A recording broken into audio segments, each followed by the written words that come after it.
students, I hope you are well. I am well too by the grace of Allah. এসো word শিখি ক্লাসে তোমাদের স্বাগত। শুরুতে রেস্ট মানে তোমরা জানো বিশ্রাম, ঘুম, অবলম্বন, জিরান, থাকা, বিশ্রাম করা, আরাম করা ইত্যাদি। এটা তোমরা সবাই সচরাচর সবাই জানো। এখন রেস্টের সাথে যদি আমরা ই আর লেটার দুইটি যুক্ত করি তাহলে কি হয়? রেস্টার মানে যিনি বিশ্রাম করে মানে বিশ্রামকারী, অথবা আরেকটা মানে আছে ঘনিষ্ঠভাবে। এটা গুরুত্বপূর্ণ জিনিস, দেখো ঘনিষ্ঠভাবে। এখন রেস্টের সাথে যদি আমরা IVE এই তিনটি লেটার্স যুক্ত করি তাহলে হয় রেস্টিং শব্দের অর্থ হচ্ছে শান্ত, অস্থির, অবাধ্য, বশ মানে না এমন। তাহলে ভালো করে লক্ষ্য করো, রেস্ট থাকি আমরা পেলাম রেস্টার, আর একটা পেলাম রেস্টিং হচ্ছে অশান্ত, অস্থির, অবাধ্য, বশ মানে না এমন। এখন আবার এই রেস্টের সাথে যদি আমরা শুধু ING এই তিনটি লেটার যুক্ত করি তাহলে হলো রেস্টিং মানে থাকা, স্থির হওয়া, আরাম করা, নির্ভর করা।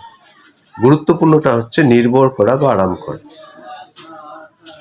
আবার দেখো রেস্টের সাথে যদি লেস যুক্ত করি, অর্থাৎ LESS যুক্ত করি বা এস যুক্ত করি তাহলে হয় শান্ত, অর্থাৎ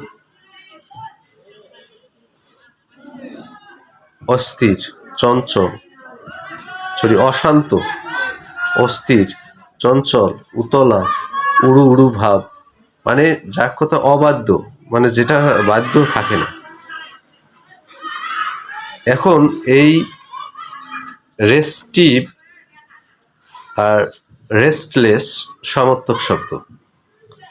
আবার দেখো এই রেস্টের সাথে যদি আমরা RICT যুক্ত করি, এই লেটার চারটি যুক্ত করি, রেস্ট্রিক,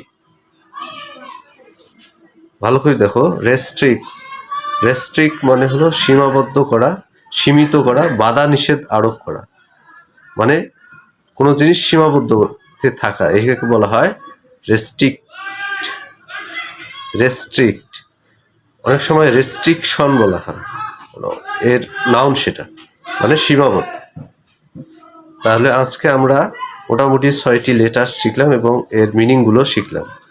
তোমরা এই ক্লাসগুলো নিয়মিত দেখো এবং নোট করে রাখো, তোমাদের কাজে লাগবে। সেই পর্যন্ত ভালো থাকো, সুস্থ থাকো এবং নিয়মিত ক্লাস দেখো। ভালো লাগলে কমেন্ট করো। থ্যাংক ইউ, আল্লাহ হাফেজ।